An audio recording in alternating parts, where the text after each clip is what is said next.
사도 요한 교회입니다. 왜 이제 사도 요한 교회라고 이름이 지었냐면 사도 요한의 유해가 여기 있었어요.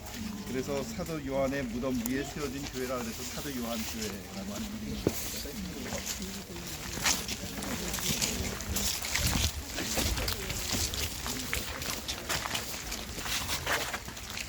지금 현재 여기 이곳에 사도 요한 교회가 원래 세워진 것은 주후 4세기에 콘스탄티누스 황제가 여기에 교회를 세웠습니다. 사도 요한을 기념해서 여기 보시게 되면은 또 Tomb of Saint John이라고 되어 있죠.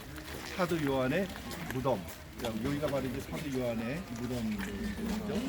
여기에 4세기에 콘스탄티누스 황제가 지었는데 그것이 지진에 의해서 무너져 내리게 되고 지금 현재의 요 잔해의 모습을 갖게 된 교회는 6세기에 저스티니아누스 황제가 여기에 다시 이제 그 리모델링을 아주 크게 짓게 되었죠.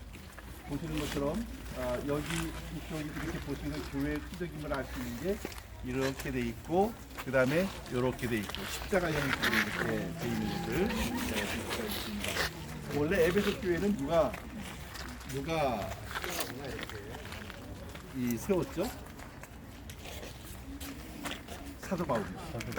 사도 바울이 맨 처음에 여기를 이제 지나가다가 에베소에서 사람을 만나는데 너희가 믿을 때 성령을 받았느냐. 사도 바울이 성령 이야기를 하는 것은 굉장히 특이한 사건이죠. 다른 데서는 그런 사건이 없었는데 여기 에베소에서 유독 그 얘기를 합니다. 너희가 믿을 때 성령을 받았느냐. 왜 그런 말을 했을까라는 생각을 해보게 됩니다. 아마도 그 두 사람이 예수를 믿기는 믿는데 성령의 어떤 그런 권능이라든지 성령님에 대한 어떤 그런 지식도 없었고 그랬던 것 같아요. 그래서 사도 바울이 물어보죠. 너희가 믿을 때 성령을 받았느냐? 그랬더니 우리는 세례 요한의 세례만 알 뿐이지 그 성령에 대한 이야기를 들어보지 못했다. 그러는데 그때 사도 바울이 그들에게 안수해주고 그들에게 성령께서 임하시게 되고 그러면서 이제 이 에베소의 교회가 시작이 된 것 같아요. 그래서 에베소의 창립자, 그러니까 에베소 교회의 일대 창립자는 사도 바울임이 분명합니다. 그런데 사도 바울이 여기를 세웠지만 나중에 이제 사도 바울이 에베소에 이제 와서 말씀을 전하기도 합니다만은 사도 바울 이후에 어떤 일들이 일어나게 되나요? 이 에베소 교회에서 일어났던 일 가운데 사도 바울이 3차 전도 여행 때 3차 전도 여행 때 고린도에서 이렇게 쭉 2차 전도 여행 때 고린도에서 브리스길라와 아굴라를 만나게 되죠. 그래서 브리스길라와 아굴라를 만나서 나중에 사도 바울이 예루살렘으로 귀환할 때 그 두 사람이 같이 따라옵니다. 같이 따라오다가 어디에서 그 사람이 떨어지냐면 에베소에서 떨어져요. 왜냐하면 에베소는 말씀드린 것처럼 굉장히 커다란 항구였잖아요. 그거는 그 당시에도 고린도에서 예루살렘 쪽으로 막바로 가는 배가 없었던 것 같아요. 한국도 마찬가지잖아요. 서울을 가는데 예를 들면은 평택에서 경상도에 있는 청송을 간다 그러면 막바로 가는 버스가 없잖아요. 중간에 어떤 큰 도시에서 이렇게 한번 갈아타야 되잖아요. 그런 식으로 에베소가 그런 기항지였던 것 같아요. 그래서 사도 바울이 브리스길라와 아굴라와 함께 2차 전도 여행 고린도에서 배를 타고 에베소에 와서 도착을 합니다. 그때 도착하면서 여기에서 배를 기다리면서 며칠 동안 전도를 했던 것 같아요. 거기에서 믿는 사람들이 생겨나게 되었고 그들이 사도 바울에게 뭐라고 요청하냐면 남아서 우리에게 말씀을 전해 주시오라고 이렇게 요청을 합니다. 근데 사도 바울은 이미 계획이 있었기 때문에 그 계획에 따라서 그 사람들의 요청을 정중하게 거절하고 떠납니다. 그리고 그 대신에 누굴 남겨두냐면 브리스길라와 아굴라를 남겨두게 되죠. 브리스길라와 아굴라가 여기 에베소에서 사역을 하면서 누구를 만나게 되냐면 아볼로라고 하는 사람을 만나게 됩니다. 근데 아볼로도 역시 세례 요한의 세례만 알고 있었을 뿐이고 이 구약 성경에는 정통했지만 믿음의 도에 대해서는 약간 2% 정도 부족한 부분이 있었죠. 그 아볼로를 누가 브리스길라와 아굴라가 자기 집에 데려다가 함께 식사 교제를 나누고 그리고 그에게 그 복음을 올바로 이렇게 증거해주게 되죠. 그래서 아볼로가 이제 그 부족한 부분들을 채워서 나중에 이제 누구 후임으로 가냐면 고린도로 사도 바울의 뒤를 이어서 고린도 교회에서 이제 또 사역을 하게 됩니다. 그래서 나중에 우리가 고린도서를 보게 되면은 나는 아볼로파다, 나는 뭐 바울파다, 나는 뭐 예수파다 막 이렇게 얘기 나눠지지 않습니까?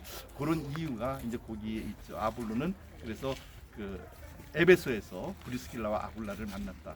근데 이제 그럼에도 불구하고 아무튼 그렇게 해서 이제 사도 바울이 떠나고 난 다음에 이제 에베소에 교회가 세워지게 됐는데 그 에베소의 이제 교회를 한동안 제가 봤을 때 브리스길라와 아굴라가 좀 움직이지 않았을까라는 생각을 합니다. 그러다가 사도 바울이 참수당하고 난 다음에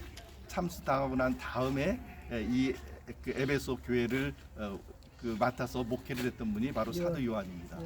사도 요한은 아까 우리가 살펴보았던 것처럼 그 어머니 마리아가 여기 와서 이제 봉양을 하다가 어머니 마리아가 이제 소천하시고 난 다음부터 교회에 등장을 해요. 그때가 굉장히 늦은 시기죠. 보통 뭐 마태, 마가, 누가, 요한 이런 사복음서들이 쓰여진 게 한 그 1세기 그러니까 70년대거든요. AD 60년대에서 70년대 뭐 요때 이렇게 쓰여지게 되는데 사복음서 가운데서도 요한복음은 가장 늦게 쓰여졌죠. 왜냐하면 사도 요한이 등장하게 된 게 굉장히 그의 나이가 들고 난 다음에 그래서 거의 뭐 AD 한 90년 이후에 그 등장한 것으로 이제 그렇게 보게 되는데 요한계시록이나 그다음에 요한복음이나 그래서 굉장히 늦은 1세기에서 후반대에 이제 그 집필된 그런 서신이기도 합니다. 그래서 사도 요한이 이제 여기에서 말씀을 전하고 이제 그 복음 증거하고 그러다 여기에서 반모섬으로 유배를 가게 되죠. 그래서 반모섬에서 요한계시록을 쓰게 되는 것도 바로 이것이기도 합니다. 그래서 여기는 이제 사도 요한의 유해가 묻혀 있었던 이제 바로 그런 장소 무덤이 있고 여기에 그 교회가 이렇게 형성되었었다. 단체 사진? 예, 단체 사진 혹시 여기서 단체 사진 하나 찍으실까요? 여기 어떻게? 저 뒤쪽으로.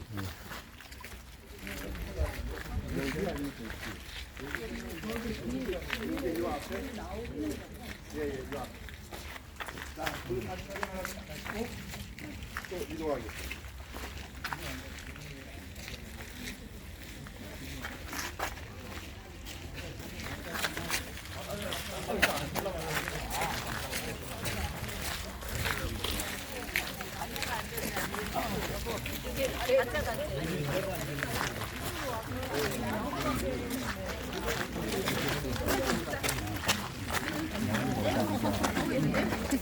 보여요.